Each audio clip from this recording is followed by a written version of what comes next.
We're here, we're live. Was waiting for this to start, and apparently they start a lot quicker than I thought. Okay, so we are live here on YouTube, and today we're talking about heart-centered women. We're talking to heart-centered women, for heart-centered women. Oh, you know if this is you. And we're talking about 3 simple steps to recover your heart and life from codependency, because you deserve healthy love. And we're just going to run through a quick list of what are some attributes of codependency, just to see if you feel as though this could be me. Because I didn't realize that I had codependency attributes through my 20-year marriage, and then through each subsequent relationship that I have been involved in ever since. So I've taken a break from dating, a complete date break, since August, and just really getting clear on who I am. Because this journey of life, it requires us to know who we are. It requires us to know where we're going and what we want in life. And if we don't know who we are and what we want, we can understand that we blend our lives together with somebody else. But rather than having deal with the frustration and the resentment of this becoming all consuming and taking you out of yourself, you get to own your life. You get to know what your interests are. You get to be blessed to generate your own joy within so that you overflow and you can actually come together in a healthy relationship. And so that's what we're going to share about today is we're going to take a real deep dive into codependency. So some key attributes of codependency are you may have poor self-esteem, you may have a lack of boundaries. So where are you being self-responsible and being your own self-agent in your life to say what you're available for and what you're not available for? Do you have the courage within you to create those boundaries when someone crosses a line with you? Or are you holding resentment? So where are you not using your voice to come forward in your life, to be heard, to be seen for all of you, not hiding bits and pieces of you, not chameleoning into somebody else's life? So some other key attributes are considering your own feelings and needs. Are you fully embodied? Do you recognize the body sensations that you are feeling? Because the heart of somatic work is somatic means in the body, like you are feeling in the body what is happening in real time. I'm going to give you a quick tool for that right now is use your senses. Be aware of when you want to get in your body, what are you seeing? What are you hearing? What are you smelling? What are you feeling inside of your body? So that's one tool that you can use. And then, are you feeling other people's emotions? Are you taking responsibility for what other people say, do, think? Because they get to have their own life. They get to be and whoever they are. Their journey is their journey. Their suffering is their suffering. And being an empath, if you can relate, I used to feel into everything. I used to take on everything. And I tell you, It's been a major journey of recovery to bring back all of me, to bring online all of me and let everybody else be them. Let everybody else have their thoughts, their emotions, their feelings. So, other things are painful emotions. Do you feel a lot of painful emotions? Does your body hurt? So often, a lot of our body pain that we are feeling is because we're not only feeling into our stuff, we're taking on a lot of stuff that does not belong to you. So if it does not belong to you, do not take it on. A simple trick is return to sender with consciousness attached. Each person gets the gift of their suffering. It is how we make changes in our life. It's how I've made all the changes in my life. I've been through a lot of suffering in my life, and actually I wouldn't take back one little bit of suffering, just because it is what has helped me to cross the line and choose to become who I was meant to be, to remember the truth of who I was born to be. I was born this person, but over life, because of needing to conform and manipulate my environment to be safe, feeling into where did I not, where can I not be seen or heard in order to be safe in my environment? Can you relate to me? If you can, if you're picking up what I'm dropping down right now, say that's me in the chat. Because for a good percentage of my life, this was me. And we need to draw a line and recognize this is me. Recognize, get familiar with your body. Know what you are feeling. When you have thoughts, we have between 50 and 70,000 thoughts is what latest research tells us in science that go through each one of our minds. They're not all yours. So be careful. What you are taking on is yours. What's coming into your mind is not always yours. You are constantly being programmed by everything around you, from the TV to the radio to the songs that you're listening to the people in your life, to the organizations you belong to the religions you belong to. You are being programmed. And it is difficult to know what is yours and what is not yours until you start turning off those programs one by one and you start tuning into what is true, connecting with your soul, connecting with your higher self. What I call the doorway to your divine destiny is this connection, is knowing who you are. It's one of my superpowers to look into your eyes and to truly see you. And it's a blessing for me to be able to see you, the truth of you, the light within you. So, on that note, we're going to go back to some more attributes of codependency. Fear. Are you afraid of the world around you? Are you afraid of your internal environment? Do you have beliefs inside of you that create anxiety? These are things to check in with. Where does fear show up in your life? And is it valid?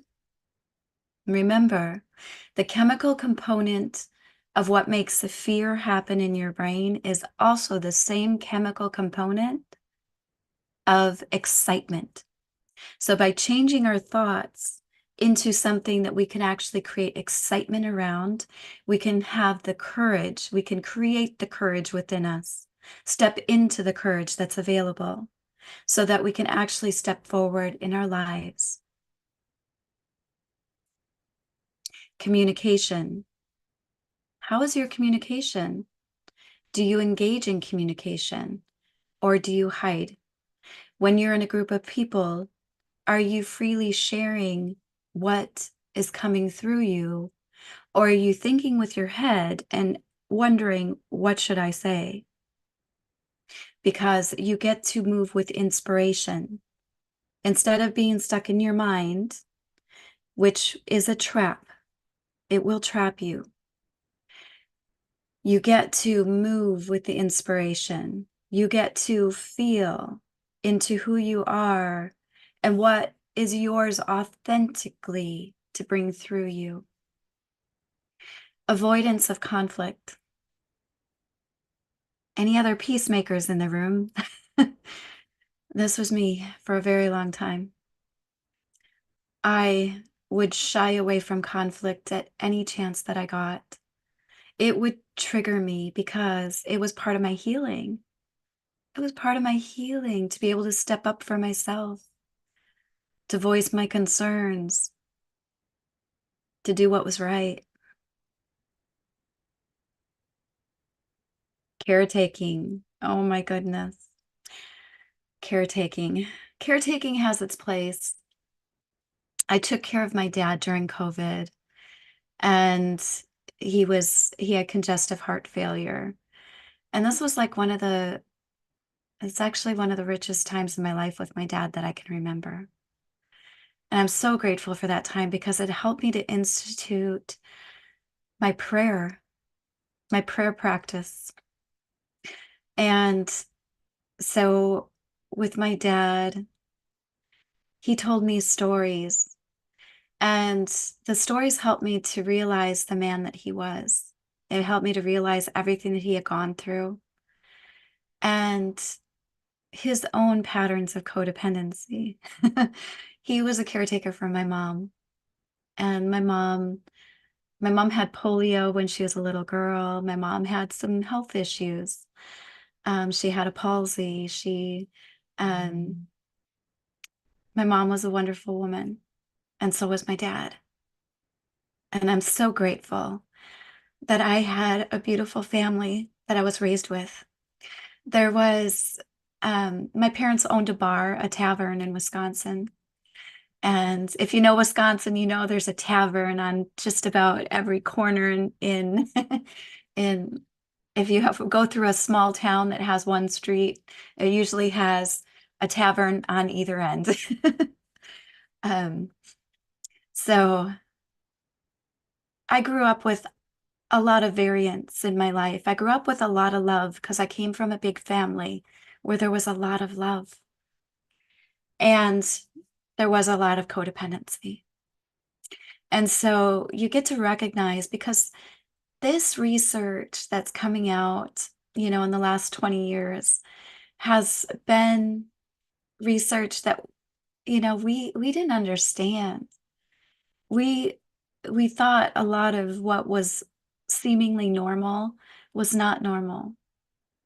If you grew up with neglect or feeling like you didn't matter, we have to have a little compassion for our parents because they were taught that kids should be seen and not heard. They were taught that kids' voices didn't matter. And it couldn't be further from the truth. It's the nurturing of the children that we change our world. And it starts right here with the inner child that's within you and that's within me. If you are hearing me, say, I am going to honor my inner child.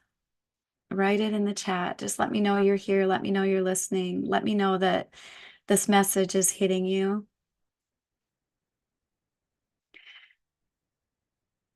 Control. How are you controlling your environment? How are you controlling the people around you? Are you under somebody else's control? So there's two ways to look at this, because a lot of times in codependency, you have somebody else who is actually fostering and manipulating who you are. You're wearing a mask, you're chameleoning to fit into your environment. And you, my friend, are also manipulating your environment. You're also controlling your environment. You're controlling your children. And I want to make this clear because we don't know we're doing it. I didn't know I was doing it. And it breaks my heart when I think about, and I hope that as I come through with bringing all of my life's work forward, which is I am in the midst of all of my marketing planning right now and trying to juggle a schedule of working in addiction and recovery right now. And it's a lot. It's a big load right now. Um, but the work that I'm bringing forward is really important. And I really needed this piece of working in addiction and recovery in order to really help me to bring all of the pieces together. So I'm very grateful for the schedule, which is basically 24/7, 7 days a week. Like I have not had a night away since I started this job in November. And God bless my manager because she has had, I believe she said 2 nights away in the last 2 years. This work that is being done in the organization that I'm in, I'm grateful for because they're making a difference in the world. And I am grateful to be a part of that. But there's a level of control even here. Yeah, there's got to be a level of control here. We're working with addiction. We're working with people. I've worked with fentanyl addicts. I've worked with crystal meth addicts. I've worked with inhalants, um, it's escaping my mind right now. Um, I've worked with, of course, weed because weed is our, it's the drug of choice that's available, that's socially acceptable right now. And even me, before I started working here, I I looked at medicinals, our natural medicinals, our psilocybin. I've partaken in MDMA, I've partaken in mushrooms, I've partaken in weed. Um, I know they all have their place if they're being respected and used in a way that helps you not to cope, not to disconnect, but to actually to bring you to a higher realm of consciousness. But when you are using it to numb out, when you are using it to disconnect, it is not medicinal, it is not helpful because it is just putting a band-aid on something which is your suffering, which is your wound, which is your pain, which is why we're here to heal. It's what we're here to heal. So then we have enabling. Are we enabling people? So for a while, this organization actually was weed friendly because we wanted to give them a tool to get off the fentanyl, to get off of the crystal meth and give them a crutch to something that would support their journey. But we came to find out that that was really not the best answer. And so now we are not weed compliant. We are zero tolerance here. And, we recognize people have their speed bumps, they have their moments of relapse, and we don't shame them for that. We recognize we come up against hard times. These are times we get to reach out for help. And we don't shame people for that. Um, so if you're on your recovery journey and you reach a point, please reach out to, if you have a sponsor, get a sponsor, or reach out to a friend that can help you, that can support you in your recovery. I am a recovery mentor. I am looking at doing some sober escort work, sober companionship work. And that may be my next journey that I am looking at transitioning into from here. And just because the load is getting to be so much that I know that it's not being conducive for me bringing my work into the world. And it's me making my well-being and my work a priority that I need to foster. And so this is something that is going on inside of me right now that I'm feeling into. And with the eclipse energy, we have an eclipse coming up, and the eclipse energy is usually my launch board where the universe just says, God just says, okay, sweetheart. And this is why I'm a mystical nomad. Being a mystical nomad, it has basically taken me out of situations. Most of the time, people will just say, okay, tap out, I'm done, and I'm on my way.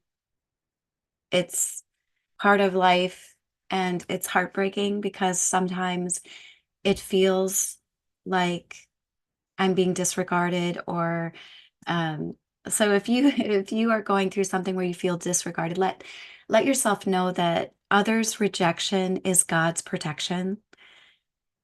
And I've also done that to people. And it's part of my abandonment wound. Sometimes when life has gotten um, too comfortable you know, or too crazy, or there's triggers of cheating or triggers of, I'll tap out and I'll say, I'm not available for this. See you later. And we have to honor ourselves enough to do this because it is a part of the journey. You get to honor yourself. So we're giving you 3 keys today, and I'm going to get into that really quickly. Um, so it could also be having intimacy issues. Are you having difficulty being intimate with others? Sometimes in codependent patterns, we agree to things that are not aligned with who we are. And so sometimes we shut down that sexual part of us, that intimate part of us that lets us truly connect with another human being. And sometimes it is a way to protect ourselves. It's a part of our survival mechanism because we only have so much energy within us. And if we're allowing it to be pilfered away, and for me, like I've been celibate since August because this is my temple. My body is my temple. And until I have the person in my life that I want to share my life with, I'm going back old school.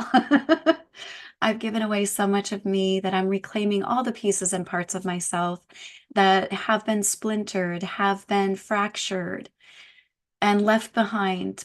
Pieces and parts of me that I left behind in each relationship. I've called all of them back to be clean and clear, aligned with source, and to honor my body, my mind, my soul, my heart.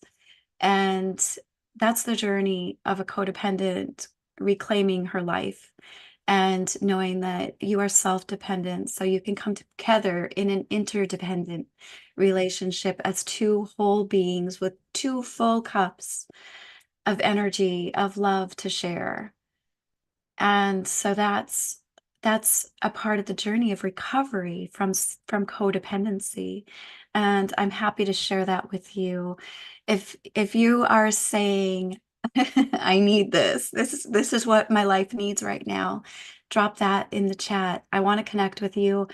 I want to give you 30 minutes of my time to share with you, to hear your story, to witness you, and to see how I can be a support system for you to to heal to heal your heart, because hurt people and healed people heal people. So let's be on this journey together and bring more healing and love in our world. I'm here, Jacqueline Bamanek, with Vibrational Energy Solutions, and it is my mission to support 1 million people to come back home to their heart. And if one of those hearts is yours, say, thank you, I'm coming home to my heart. Put it in the chat. Let me know you're here. Substance abuse. Are you trying to numb out? That is a sign of codependency. Being alone. Are you lone wolfing? Are you afraid? Are you afraid of relationship? If you are in a tendency to be alone, that is a sign. Did I say people pleasing? I want to make sure I said people pleasing, because people pleasing is huge. We want to be liked. We want to be loved. And you know what? It's not nice people that we admire. Nice people tend to be pushovers.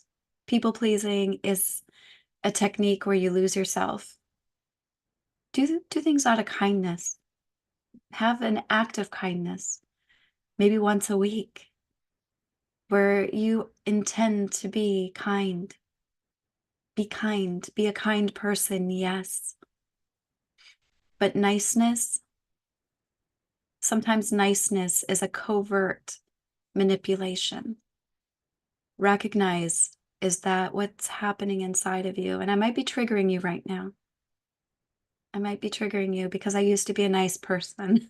Now I choose to be a kind person, and I have boundaries. Denial. Denial's big. I used to deny that I was in a codependent relationship. I was in a relationship for 6 years with a man that had some health conditions, and there was a lot of codependency there. And I think I denied that for a long time, that that's what that was. Our desire to care for others. Difficulty with assertiveness. Are you having difficulty speaking up what is on your heart? It can be done with diplomacy, with kindness. It doesn't have to come from anger, but sometimes it does come from anger. But remember, with 50 to 70,000 thoughts going through your mind every day, be careful not to say everything that you think. Discern what is meant to come through your lips, and do it in a way that doesn't cause harm. That would be a tip. Trouble making decisions. Oh my gosh, take me to a restaurant with a menu with 3 pages, and it is difficult for me to make a decision. It used to be. I plan ahead now. If I know I'm going to a restaurant, I tend to look up the restaurant ahead of time, look at the menu, and decide what I want. Choice is your superpower. Choice is your superpower. You choosing you is your number one priority. That actually is, that is when we say 3 simple steps to take back your life and your heart. Your first step is your well-being and making you a priority. You get to choose you. You deserve healthy love in your life, and it all starts right here. I hope I'm hitting home for somebody right now. This has been my life journey of over 50 years. I've had a lot of experience. I've been through 6 different leadership trainings, 2 different coaching programs, one in spiritual health coaching, one in transformational life coaching. With Rika Zimmerman, I was with her 3 years as one of her advanced coaches. She helped me to find who I was so that I can be the light in the world that I'm meant to be, to step forward in my love, to make a difference in this world. And that's why I'm here with you, so I can work one-on-one with you. One-on-one with a recovery and resilience mentor and a transformational life coach. And I'm giving away 30 minutes of my time to you. Say, I want a discovery session in the chat right now, and I will connect with you. So step number 1 is your well-being, and your choosing you is your number 1 priority. That's why it's first on the list. Number 2, be aware of your emotions. They are your guide. Your heart is your compass. It is your North Star. It is your guiding light. That's why my show 5 years ago was called Follow Your Heart, the Follow Your Heart Show. Be aware of your emotions as your guide. I have my transformational emotional awareness map. If you need that, write transformational emotional awareness map in the comment. And I will make sure that you get a copy of it to guide you.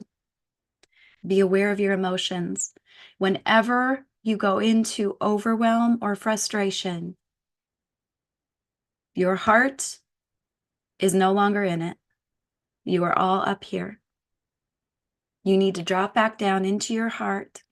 And you do that by being honest with yourself and having the courage to tell your truth to yourself, definitely, to others, possibly. Remember, we're discerning what comes through our mouth. Hurt people, and healed people, healed people. So know what you are saying is going to impact somebody. Be mindful and heartful of what you're saying. And number 3 is maintain your own interests. Maintain your own interests. Know what brings you joy. You are generating your own joy in your life. What are the 3 things that you are passionate about that light you up inside? Is it being in nature? Is it taking a bath? Is it taking time for you in quiet silence? Those are my top 3s. Creating space. Space for grace, space for love. Remembering who you are is regaining your sense of self. You are ready to shine. Your light is already within you. You are already whole in one, complete in you when you call all those fragmented pieces and parts back to yourself. Ask them to be clean and clear, aligned with Source. Touch in with your heart. Know who you are. And if you are highly empathic and had to create safety in your environment by manipulating it, it's a survival mechanism. Don't beat yourself up about that or anything else. We have a lot of programs that were created out of survival. We are now being called into thriving in our lives. And that is why I'm here. That is why I'm going live this week, to make this a priority for me, to share my light with you, calling you as one of the million people that are coming home to their heart. It is my legacy of love to be here with you. I am so grateful that you tuned in today. Thank you. Thank you for watching me today. If you'd like to share 30 minutes of time with me, drop in discovery session in the chat. I will make sure to connect with you. And let's make today the best day of your life because you choose you. I'm Jacqueline Bamanek with I'm Jacqueline Bamanek with Vibrational Energy Solutions, the creator of the Doorway to Your Divine Destiny. I am a transformational life coach and resilience and recovery mentor. From my heart to yours, I wish you a most beautiful, blessed day and sending so much love your way. Bye for now.